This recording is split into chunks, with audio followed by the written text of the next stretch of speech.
Okay, welcome back to Module 1, Part 2. Here we have a business plan for a new venture. Now, I'm going to read you a definition of a business plan. It's a written document that describes in detail how a new business is going to achieve its goals. A business plan will lay out a written plan in the form of a marketing, financial, operational, and management viewpoint. You need to realize that when you approach a bank, your business plan has to look professional and convince somebody who's going to invest money that it will work. So before you write the business plan, you need to ask yourself, what are my products? Where will I sell them? And how will I go about selling those products? All right, let's take a look at the elements of a business plan. Firstly, we've got the description of the business. That is, who are you? What are you going to be doing? I'm going to be selling hot dogs, or I might be in real estate. That's a description of what your business might be. Secondly, you're going to have to create a marketing plan. And a marketing plan tells us what has to be done to sell the products, to promote the products, to make the products available to all South Africans or to your segment of market. Finally, we've got the management or operational plan. What qualifies management to be able to run this business? How will a financial backer have confidence if he didn't know anything about the management or the operations of the business? And finally, you'd want to summarize your business plan. What is it in a nutshell? How much money do you need? And where are you going to be 2 to 3 years from now in your business plan? Lastly, you would look at providing supporting documentation, such as copies of leases, or if you've got a contract with the municipality, or a contract with another supplier. You would want to include these as evidence that you know where you're going and what you're doing as a business. So the objective of a business plan really is to map out the goals of an organization and then to have your organization convince any possible backer that your idea is solid and will make money and that they will not lose money on your idea. Okay, let's go back to point number 1. A description of the business. What kind of business is it? Is it a private limited company? Is it a closed corporation? Or will you be trading as a sole trader? That's the kind of thing that you'd want to put in your business plan. Because a private limited company is something which is an entity on its own. It can sign contracts. A sole trader, on the other hand, might be a little bit at risk if something went wrong with the business and, say, for example, someone sued him. What qualifies the owners to be part of the business? Have you been in the hot dog business for the last 10 years? Or have you been in real estate for 5 years? Or does somebody else in the business have the experience that can prove that the business plan will work and can be managed properly? The other thing you need to look at is what products or services will you be selling? Don't forget, a product is something tangible. And on the other hand, a service is something you provide. It can't be touched, and yet is just as equally as important as a product. In both cases, a product and service are something you can sell, something you can make money from, something your business needs to explain. What is the general market of the products and services? Are we marketing to all South Africans, or just to people in Port Elizabeth, or to those in Alexandria? Who are we talking to with our products and services? So a sector of the business might be called a segment. And that's fine too. Just dealing with one segment is fine and you can make money out of it through your business plan.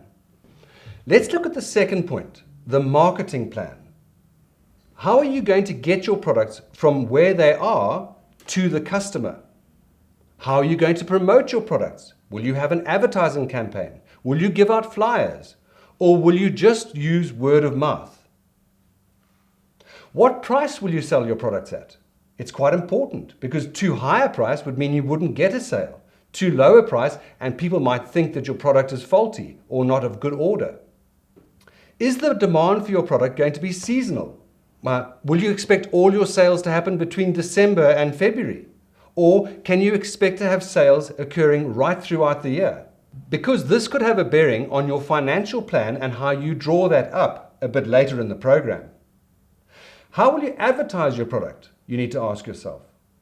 Advertising has many forms: television, radio, paper, newsprint. There's many ways which you can advertise your product and make it known to the public. And finally, what is different about your product that you have to offer that competitors aren't doing? And this is a really important point. It's all very well offering something or the same thing that everybody else is offering, but what's different about yours? Is your service different? Have you thought about how your product would be better for somebody else? Have you given that some thought? Is the color of your product different? Is the packaging different? The main thing to realize here is that you want to try to make your product and or service slightly different or different to your competitors. By knowing what's different about your product, you're able to focus on the advantages that your product can give to your customer. And in so doing, you can generally charge a higher price. Let's have a look at the operations or management plan. So operations is all about how you're going to run the business. Will you have a production plant or won't you? Will you have a production manager? Will you have premises? Will you work from home? There's nothing wrong with working from home. It reduces the costs.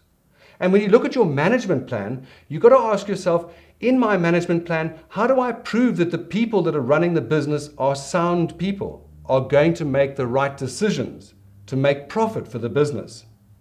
Look at your organizational structure, for example. You could typically have, and we'll put one on the screen for you right now, a managing director at the top, human resources, you could have a financial administrator, you could have a marketing person, and salespeople underneath the marketing people. So your organizational structure needs to be indicated within your business plan. And that is how a financier or a financial backer would like to look at it, to see how the structure of your business will work. And then how will your products be bought and sold? Are you selling something over the internet? Is it something that will be delivered in person to somebody? You need to ask those questions, and those need to be outlined in your business plan. And finally, you may want to look at doing, in fact, it's quite important you do a SWOT analysis, which is the strengths, weaknesses, opportunities, and threats. Point number 4, the financial plan. And this is always the tricky part. So your financial plan has to have an income statement and expenses. You have to indicate exactly how you're going to bring money into the business and how you're going to spend that money. Spending money in things like telephone, rental, coffee, tea, salaries, all sorts of things like that, and those must be specified within your business plan so that a financial backer can see that your business plan and financial plan are reasonable. You want to be honest here, because don't forget, this plan is not just for financial backing, it's for you to live by as you go forward in your business idea. Have a look at startup costs, for example. Will you need machines? Do you need a fax machine? Do you need a machine to produce the goodies that you're making? These are kinds of things that you'd have startup costs for. Working capital also refers to loans that you might ask for.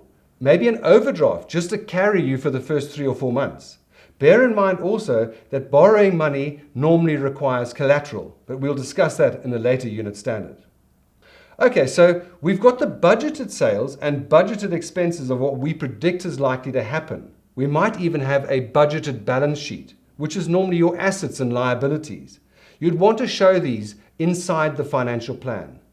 You might even want to show how you've costed each of your products or services. You buy it for, say, 10 Rand, add on 30%, say 3 Rand, and you're selling it for 13 Rand. That would be how you would cost your product, and we can see that inside the financial statements and the financial budget. Also, you'd want to indicate what sort of volume of sales, because that indicates over months going by how many products you'll sell, which equals the total sales that you make. The total expenses equals gross profit, and gross profit is what the business is really all about. Lastly, you'd look at a cash flow analysis. Now, cash flow is something whereby we look at the money coming into our business and the money going out. Obviously, we'd like to have more coming in than going out. But when we first start a business, it's very possible that cash flow might be a little bit thin. In other words, more going out to set yourself up and less coming in by way of sales. We want to be honest and open about exactly what sort of cash flow requirements our business will need. Point number 6 was all about supporting information. And as I mentioned, you might provide copies of lease agreements or a contract with the municipality or with a supplier. CVs of management is also very important.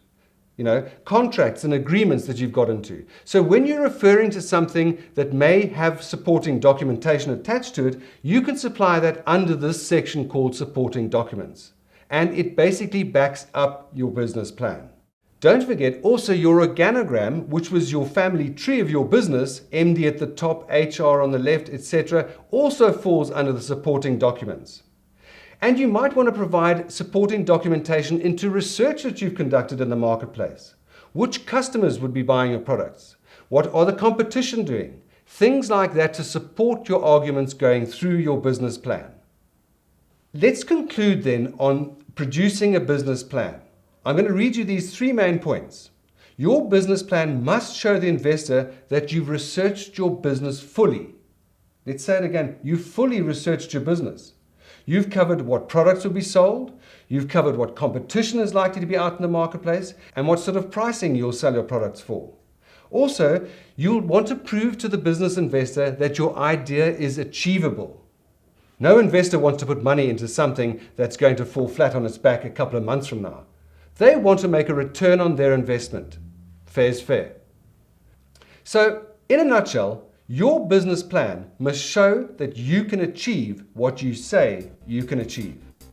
I look forward to seeing you on the next module.